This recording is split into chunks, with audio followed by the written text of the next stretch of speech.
अस्सलाम वालेकुम दोस्तों, आप देख रहे हैं रिलायबल वर्ल्ड और मैं हूं अंसर सियाल। दोस्तों, आज के तीन अहम मौजू, एक तो शहबाज शरीफ कराची के हालात बताते हुए रो पड़े हैं, उस पर भी बात करेंगे। मैं आपको वो वीडियो भी दिखाऊंगा। इसके अलावा दूसरे नंबर पे बात होगी जब शहबाज शरीफ रो रहे थे एंड उसी टाइम मीडिया एक केस रिपोर्ट कर रहा था शेखुपुरा से, जहां पर मुबैना तौर पर कुछ नून लीगियों ने हमला किया है एक औरत के घर पे और उनको वहां पे जख्मी किया है। वो केस क्या है वो भी मैं आपके सामने रखने जा रहा हूं।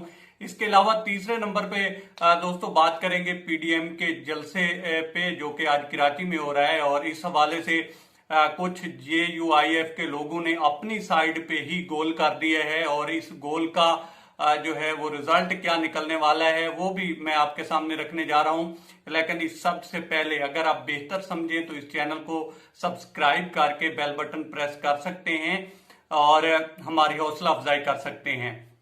आते हैं आज की स्टोरी की तरफ। दोस्तों, आज शहबाज शरीफ जो हैं वो कराची के दौरे पे हैं। साफ जाहिर है वहां पे एक पीडीएम का जलसा भी हो रहा है। इसके अलावा उनका कुछ जो इस हवाले से मीटिंग वगैरह भी बताई जाती है। तो वहां पे कराची के हालात पे शहबाज शरीफ जो हैं वो काफी रंजीदा भी हुए और वहां पे उनके आंसू भी आ गए। क्या कहा उन्होंने ये आप देखिए और उसके बाद आपने जाना कहीं नहीं है, क्योंकि इस हवाले से बाकी जो केस है शेखुपुर वाला वो काफी अहम है। पहले आप शहबाज शरीफ को सुनिए दोस्तों। अल्लाह से दुआ है कि मेरे मरने से पहले कराची शहर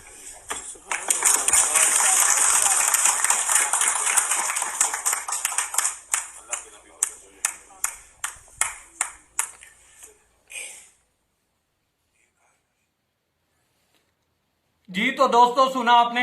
अच्छा, इतने साल की बेरोजगारी हो, 3-4 साल की, और 3-4 साल जो है एक बंदा हुकूमत में ना रहे तो फिर मुल्क के हालात पे रोना आ भी जाता है। अगर हम इनकी बात सच्ची मान लें कि कराची के हालात बहुत खराब हैं, जो कि वाकई हैं, इसमें कोई शक भी नहीं है, लेकिन इसमें अगर ये बात भी सच मान ली जाए कि इमरान खान कुछ नहीं कर रहा, उसने कुछ नहीं किया 3 सालों में, तो ये सवाल अपनी जगह पे है कि जिन लोगों ने कराची के हालात खराब किए हैं या कराची को यहां तक लाए हैं वो तो इनके अलाइज हैं। उनके साथ तो ये बैठकर लाड़काना में या मुख्तलिफ जगहों पे ये भुट्टो के नारे लगा चुके हैं। अब उन लोगों की वजह से ये कराची का हाल है और ये आंसू बहा रहे हैं। अभी तक तो वो पीडीएम का हिस्सा रहे हैं, तो सवाल तो उनसे बनता था, लेकिन शहबाज शरीफ ने कमाल महारत के साथ जो है आंसू भी दिखाए हैं और कैमरा भी जो है ज्यादा जूम किया गया है। बहरहाल मुझे उनके आंसुओं पे यकीन है और जहां तक बात है कि हुकूमत मिलेगी आगे या नहीं मिलेगी, तो ये मुझे अभी तो जो मौजूदा सिचुएशन है इसमें यही लगता है कि जैसे किसी ने कहा था कि हनूद दिल्ली दूर अस्त, तो अभी मुझे दिल्ली दूर ही लग रही है। अब आ जाते हैं दूसरे केस की तरफ। दोस्तों, जब शहबाज शरीफ का वहां पे आंसू बहाना रिकॉर्ड हो रहा था तो उसी टाइम शेखुपुरा से एक केस सामने आ रहा था और वहां पे बताया ये जाता है कि मुबैना तौर पर जवेद लतीफ के कुछ सपोर्टर थे और उन्होंने हमला किया है एक खातून के घर पर। अब ये जो खातून है उनका जो नाम बताया जाता है वो आलिया जिलानी बताया जाता है और इनके ऊपर तशद्दुद किया गया है हथौड़ों से और इनके घर वालों पे भी तशद्दुद किया गया है। ये तशद्दुद क्यों किया गया है, वजह क्या है? वजह यह है दोस्तों कि इनके कुछ प्लॉट हैं यहाँ पे शेखुपुरा में और ये रहती हैं लंदन में। अब वो वहां से आई, लेकिन यहाँ पे उनको प्रेशराइज किया जा रहा था और ये कहा जा रहा था कि आप इन प्लॉट को छोड़ दें। और इसमें जो सरगना बताया जाता है वो मियां मुनव्वर इकबाल बताए जाते हैं, जो कि जवेद लतीफ के करीबी दोस्त हैं, करीबी साथी हैं। तो ये लोग उनको बड़े अरसे से कह रहे थे कि आप जो है ये छोड़ दें, बेहतर यही है आप लोगों के लिए। और जब उस खातून ने नहीं छोड़ा उसके बाद वो डिप्टी कमिश्नर के पास गई, मकामी SHO के पास गई, DSP के पास गई, तो उनकी सुनवाई कहीं हुई नहीं है। उसके बाद उन्होंने जो है वहां पे थक हार कर घर बैठी हैं और रात को उनके घर पे हमला हुआ है और हमला इतना शदीद किस्म का बताया जाता है कि 30 के करीब करीब लोग थे जिनका ताल्लुक जो है मुबैना तौर पर नून लीग से था और उन्होंने उनके ऊपर तशद्दुद किया है और उनकी जो हालत ज़ार है वो यही बताई जाती है कि कुछ हड्डियां उनकी टूट चुकी हैं। इसके अलावा उनके जो बाकी घर वाले हैं उनको भी काफ़ी डैमेज पहुंचा है और उसकी हालत जो मौजूदा है वो काफ़ी सीरियस बताई जा रही है। इसीलिए उनको शेखुपुरा से लाहौर हॉस्पिटल में जो है मुंतकिल किया गया है। और मेरे ख्याल में तो शहबाज शरीफ साहब को ये राइट है कि कराची के हक पे बोलें और कराची के लिए बोलना भी चाहिए। जहां पे सारे बोलते हैं तो वो भी बोल रहे हैं तो कुछ बुरा नहीं कर रहे हैं, लेकिन इन आंसुओं से पहले ये जो गुंडागर्दी कल्चर है इसको खत्म करना चाहिए। और ये सभी पार्टियों में है, एक जो सिर्फ हम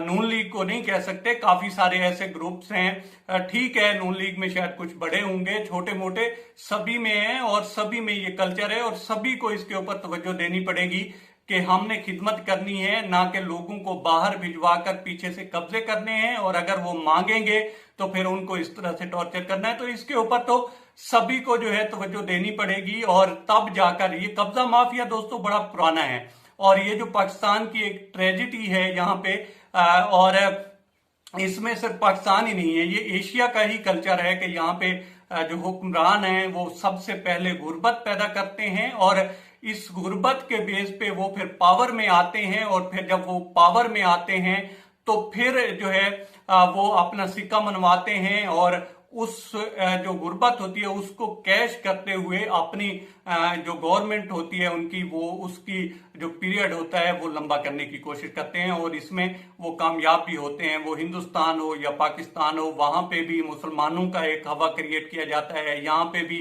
एक जो है मुख्तलिफ तरह का नैरेटिव तैयार करके भारत दोनों साइडों पे कोशिश यही की जाती है कि किसी न किसी तरह से अपने टेन्योर जो हैं उनको लंबे किए जाएं, भले ही वो खिदमत कर सकें या ना कर सकें।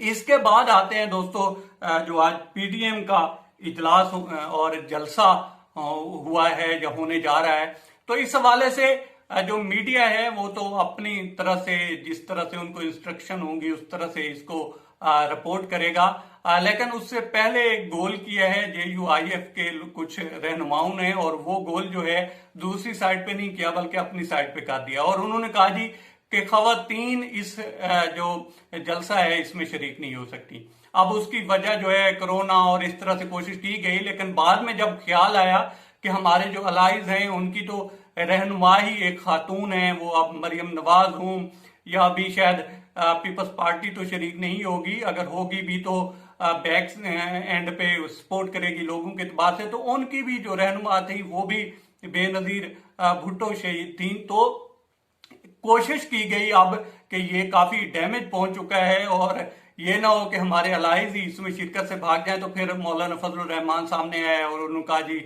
हम औरतों की जो है बड़ी कदर करते हैं और औरतों को शिरकत की जो है इजाजत है और इस डैमेज को कवर करने की कोशिश की गई है, लेकिन डैमेज काफी हद तक हो चुका है। अब जहां तक बात है कि इनका मकसद क्या है इस जलसे का, तो हुकूमत तो गिरने वाली नहीं है। कोशिश इनकी सिर्फ एक ही है कि या तो शहबाज शरीफ को या मोहतरमा मरियम नवाज को, इन दो में से एक को बाहर भिजवाया जाए। अगर बाहर ना भी भिजवाया जाए, वो मुल्क में रहें भी, तो कम अज कम इनके खिलाफ जो है मजीद केसेस ना हों और इनको पुलिस भी गिरफ्तार ना करे। तो ये दो चीजें हैं जिनकी बेस पे जो है कोशिश की जा रही है कि गवर्नमेंट को प्रेशर में रखा जाए, अदरवाइज इससे मिलने वाला कुछ नहीं है और गवर्नमेंट तो गिरना बड़ी दूर की बात है, इससे कोई पता भी गवर्नमेंट की तरफ से नहीं हिलने वाला। अब तक इतना ही। आप दोस्तों से रिक्वेस्ट है कि आप हमारे चैनल का विजिट करें और अगर आपको हमारे चैनल का कंटेंट पसंद आए तो इसे सब्सक्राइब करें। तामुन के लिए शुक्रिया दोस्तों।